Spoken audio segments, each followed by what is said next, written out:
Bismillahirrahmanirrahim. Assalamualaikum warahmatullahi wabarakatuh.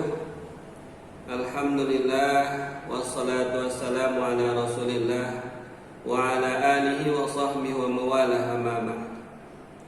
Bagaimana kabar anak-anak Ustaz pada pagi hari ini? Apakah sudah sarapan? Sudah mandi pagi?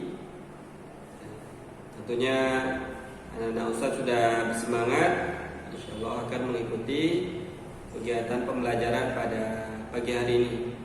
Pertama dan yang paling utama, anak-anak Ustaz, sama-sama kita menyampaikan puji syukur kepada Allah Subhanahu wa taala yang melimpahkan kepada kita nikmat-nikmatnya.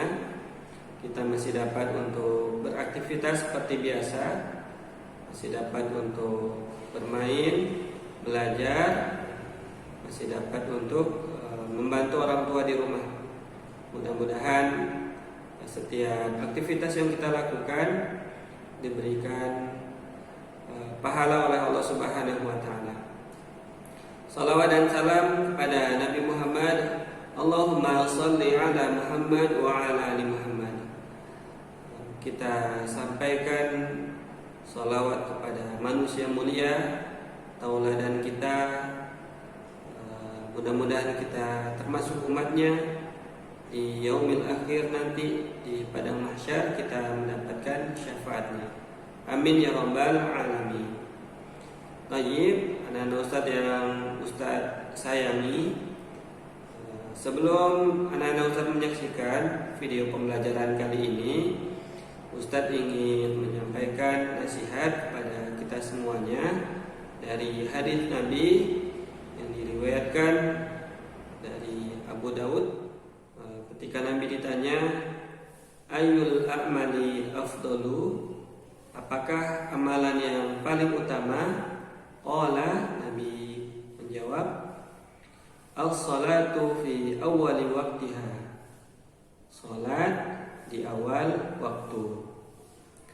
Kira-kira apa pelajaran yang dapat kita ambil dari hadis di atas?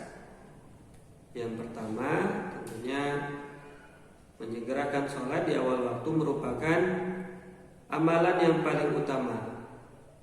Tentunya pahala orang yang menyegerakan sholat jauh lebih besar. Maka anak-anak Ustaz yang dirahmati Allah Subhanahu wa taala, ketika kita mendengarkan adzan, maka kita bersegera untuk mempersiapkan sholat kita. Tidak baik ketika kita sudah mendengarkan adzan kemudian kita menunda-nunda sholat. Jangan sampai kita termasuk golongan orang-orang yang melalaikan sholat karena kita menunda-nunda sholat kita. Barakallahu fikum, mudah-mudahan bermanfaat bagi kita semua. Bismillah. Tayyib, anak-anak Ustadz yang solih dan solihah, kali ini kita masuk video pertemuan yang ke-6.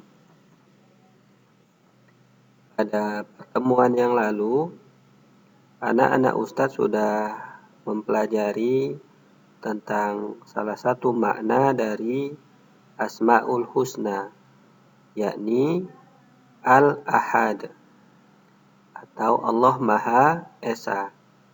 Kali ini kita akan mempelajari salah satu dari Asmaul Husna yang lain, yakni Al-Wahhab, yang artinya Allah Maha Memberi. Tahukah antum makna dari Al-Wahhab? Tayyib, Ustaz akan jelaskan. Al-Wahhab termasuk dari Asmaul Husna. Tahukah antum arti dari Asmaul Husna? Naam, Asmaul Husna artinya nama-nama Allah yang baik. Al-Wahhab artinya Maha Pemberi.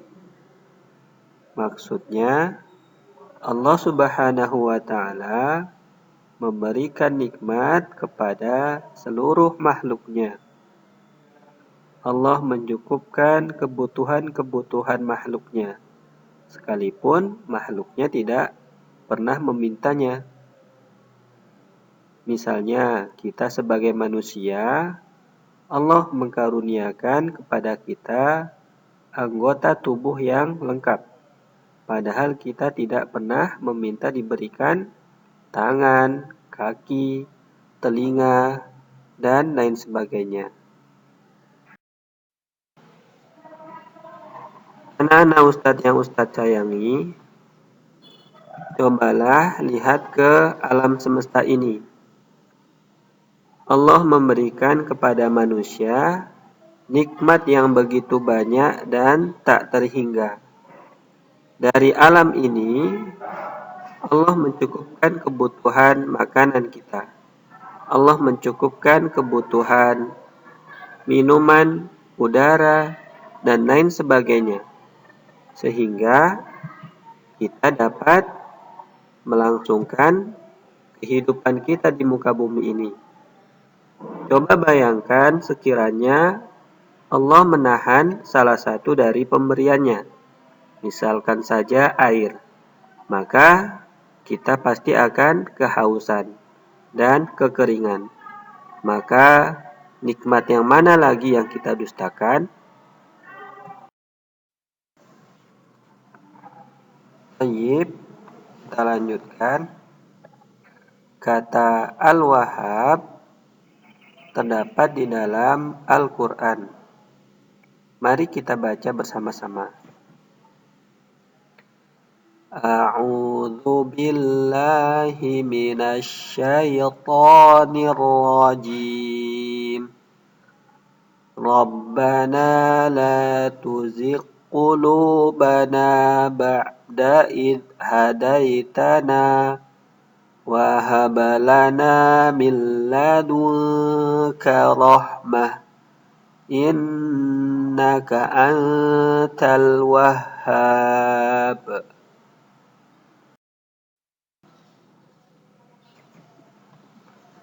Artinya, mereka berdoa, ya Rob kami, janganlah engkau condongkan hati kami kepada kesesatan, setelah engkau berikan petunjuk kepada kami, dan karuniakanlah kepada kami rahmat dari sisimu.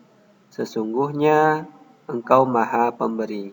Al-Quran Surah Ali Imran ayat 8. Dari ayat tersebut, bahwasanya orang-orang yang beriman memohon kepada Allah Subhanahu wa Ta'ala agar selalu diberikan hidayah atau petunjuk. Maka dari ayat ini kita dapat mengambil pelajaran bahwa nikmat yang terbesar adalah nikmat hidayah atau nikmat keimanan. Anak-anak Ustadz yang dirahmati Allah Subhanahu wa Ta'ala, sebagai seorang hamba, maka sudah seharusnya kita merendahkan diri di hadapan Allah Subhanahu wa Ta'ala. Sudah seharusnya kita bergantung dan memohon hanya kepada Allah saja, karena Allah Subhanahu wa Ta'ala maha memberi. Dan sudah seharusnya pula kita berterima kasih dan bersyukur atas segala pemberian Allah kepada kita. Sebagai bentuk rasa syukur kita, maka kita lakukan ibadah-ibadah kepada Allah. Misalnya, kita berbuat baik kepada sesama, seperti menyantuni orang-orang yang membutuhkan.